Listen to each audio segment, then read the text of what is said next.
কোনো একটা পরিকল্পনা কি আছে যে ভারতের সাথে একটা যুদ্ধ বাঁধিয়ে দেওয়া, যে বাংলাদেশে একটা যুদ্ধ পরিস্থিতি বাঁধিয়ে এমন কিছু একটা করতে চাই কিনা, সেনাবাহিনীকে এঙ্গেজ করে বাংলাদেশ একটা এঙ্গেজ করে একটা এমন কোনো অবস্থা তৈরি করতে চাই কিনা, এবং কথায় কথায় তো আওয়ামী লীগের দোষ দেওয়া আছেই। তাহলে একটু চিন্তা করে দেখেন তো যে এটার পেছনে পশ্চিমা কোনো ইন্ধন আছে কিনা।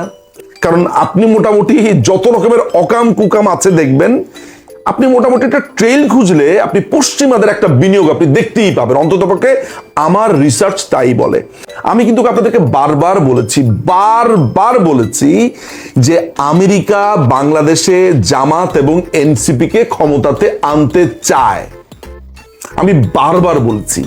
দর্শক, বাংলাদেশে আগামী বেশ কিছুদিনের মধ্যে যে কনসার্নিং ইস্যুগুলো আপনাদের সামনে আসতে পারে, তার মধ্যে একটা আমার যেটা মনে হয়েছে সেটা হচ্ছে যে গাইবান্ধার একটি ঘটনা, যেটা মোটামুটি আমার নিউজ ফিডের লেখালেখিগুলো দেখে আমি বুঝতে পারি। সেটি হচ্ছে গাইবান্ধার পলাশপুর উপজেলার 2 নম্বর ইউনিয়ন, যেটা হোসেনপুর বলা হয়, সেখানে রামচন্দ্রপুর নয়াপাড়া নামে একটি গ্রাম রয়েছে, যেখানে আপনার হরিদাস বাবু নামে এক ভদ্রলোক, যিনি বেশ দানবীর, যার প্রচুর টাকা তিনি সাধারণ মানুষের জন্য খরচ করেছেন, বৃদ্ধাশ্রম, স্কুল, কলেজ এগুলো মিলিয়ে তার নিজের রিসর্ট রয়েছে, সবকিছু মিলিয়ে সে ভদ্রলোক হিন্দু ধর্মাবলম্বী।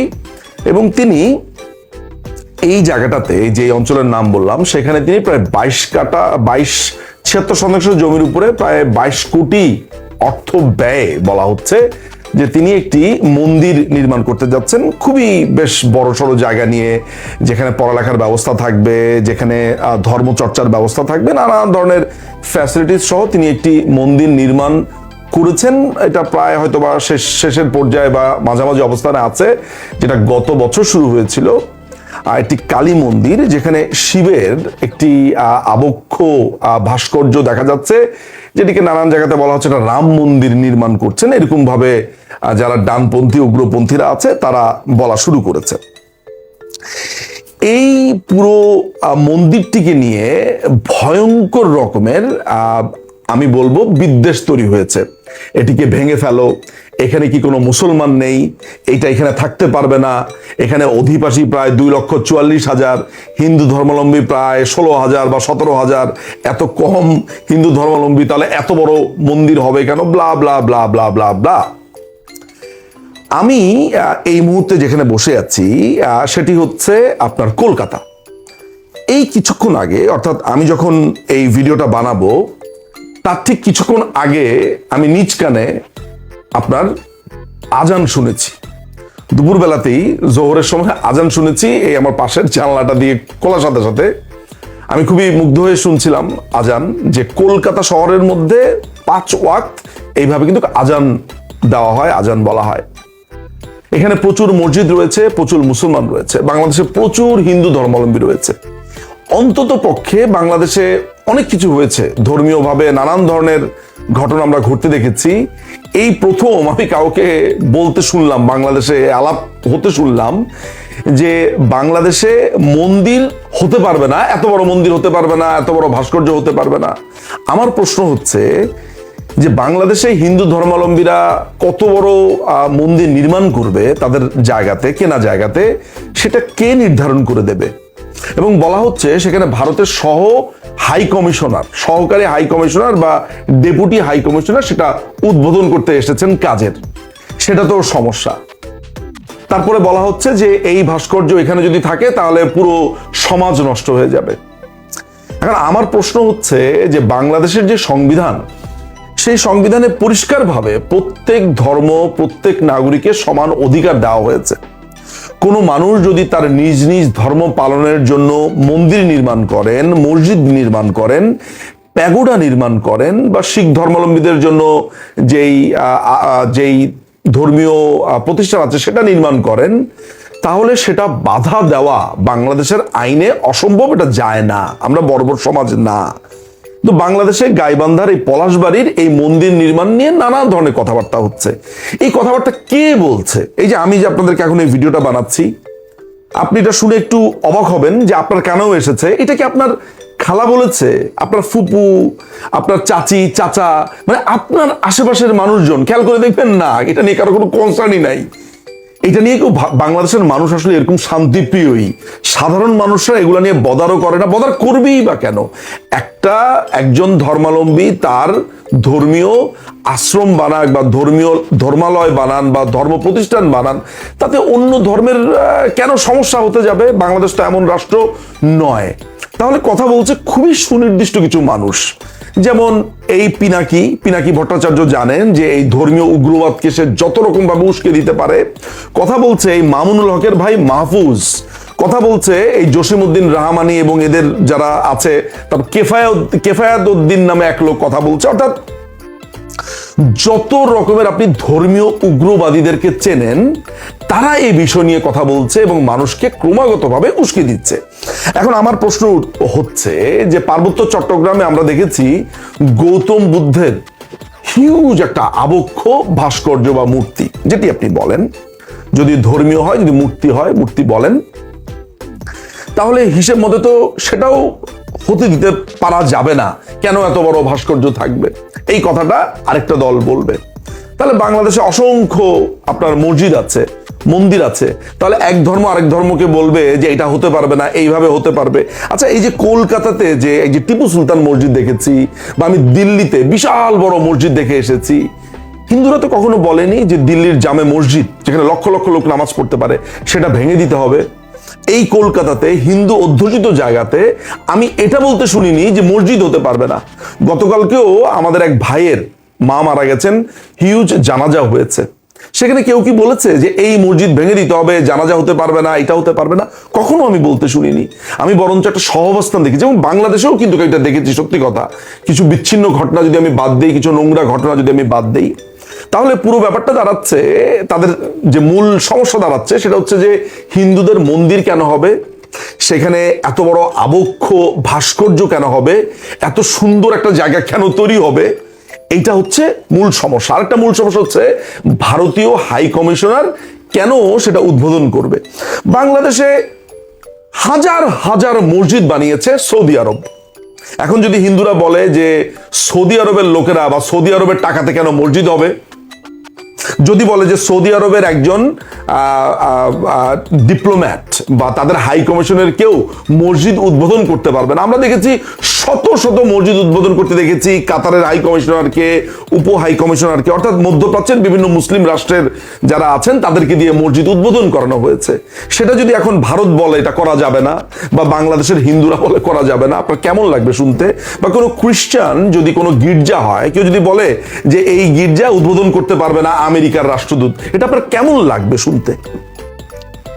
এই পুরো ব্যাপারটা বাংলাদেশে হচ্ছে। কেন আমি এই কথাটা বলছি সেটা হচ্ছে, কিছুক্ষণ আগে আমি একটি ভিডিও পোস্ট করেছি, আপনারা দেখবেন। সেটা হচ্ছে ভারতের সীমান্তে হঠাৎ করে বিজেপি বলছে আমরাও গুলি করব, এই করব, সেই করব, এবং বাংলাদেশের লোকজন ভারতের সীমান্তে ঢুকে সবজি চুরি করে নিয়ে আসছে, কদু চুরি করে নিয়ে আসছে, কুমড়া চুরি করে নিয়ে এসেছে, তাদের গাছ তুলে উপরে নিয়ে এসেছে। তারপর আমরা কিছুদিন আগে দেখেছি এক লোক ওদের সীমান্তে গিয়ে, অর্থাৎ ভারতের সীমান্তে গিয়ে মাছ ধরছে। এই যে হঠাৎ করে সীমান্তটাকে অস্থিতিশীল করে তোলা, এই যে মামুনুল হক ইলেকশনে ফেলটু মেরে এখন তার ভাইকে দিয়ে এই সীমান্তে বা মন্দিরে নিয়ে উত্তেজনা তৈরি করা, জসিমউদ্দিন রাহমানি এই জঙ্গির নতুন করে মাদ্রাসা চালু হয়েছে আবার মাহমুদপুর, আপনি জানেন, এইটা চালু করা, এদের আবার নতুন করে কথা বলা, এই যে জঙ্গি জিয়াউল হক তার আবার কথা বলা, তার সাঙ্গপাঙ্গদের কথা বলা, খেয়াল করে দেখবেন যে এই মন্দির নিয়ে কথা বলছে, কিন্তু ওই একদম কঠিন আকারে যে ডানপন্থী উগ্র যে অংশটা আছে, অর্থাৎ ইনকেলাব মঞ্চকেও দেখবেন এরাই সমর্থন দেয়, এই ডানপন্থী জামাতের যেই উগ্র যে অংশটা আছে সেইটা। তাহলে বোঝেন তো যে ইজ সামথিং কুকিং সামওয়্যার, মানে কোনো একটা পরিকল্পনা কি আছে যে ভারতের সাথে একটা যুদ্ধ বাঁধিয়ে দেওয়া। আমি কিন্তু আপনাদেরকে বারবার বলেছি যে আমেরিকা বাংলাদেশে জামাত এবং এনসিপি কে ক্ষমতাতে আনতে চায়, আমি বারবার বলছি। তাহলে একটু চিন্তা করে দেখেন তো যে এটার পেছনে পশ্চিমা কোনো ইন্ধন আছে কিনা। কারণ আপনি মোটামুটি যত রকমের অকাম কুকাম আছে দেখবেন, আপনি মোটামুটি একটা ট্রেল খুঁজলে আপনি পশ্চিমাদের একটা বিনিয়োগ আপনি দেখতেই পাবেন, অন্ততপক্ষে আমার রিসার্চ তাই বলে।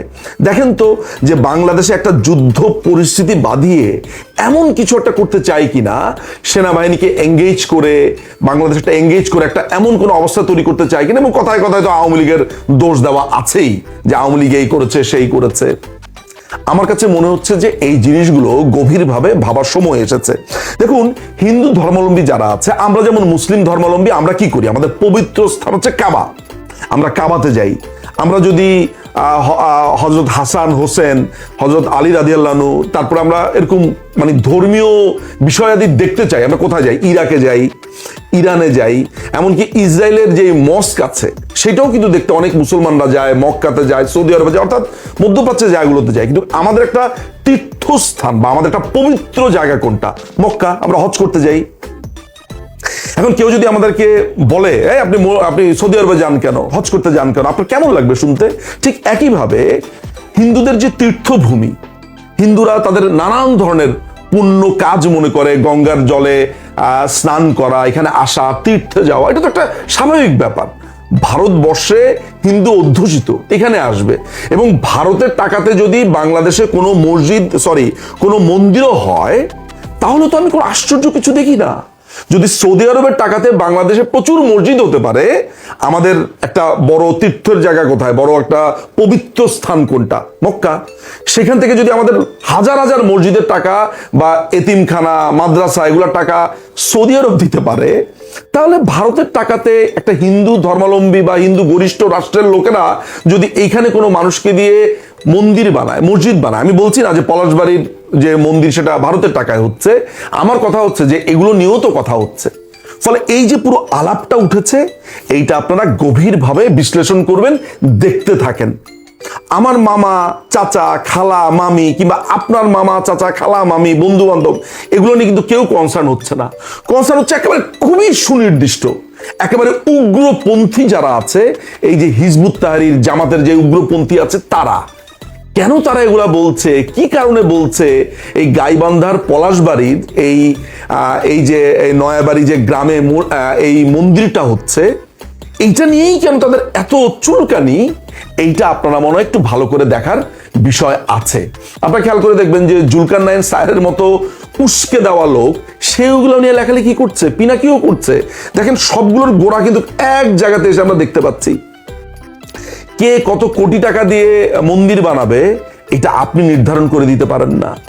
বাংলাদেশ একটা স্বাধীন দেশ, যদিও তার সার্বভৌমত্ব নিয়ে আমার প্রশ্ন আছে, তারপরও সংবিধান অনুযায়ী প্রত্যেকটা ধর্মের মানুষ তাদের নিজ নিজ ধর্ম পালন করতে পারে।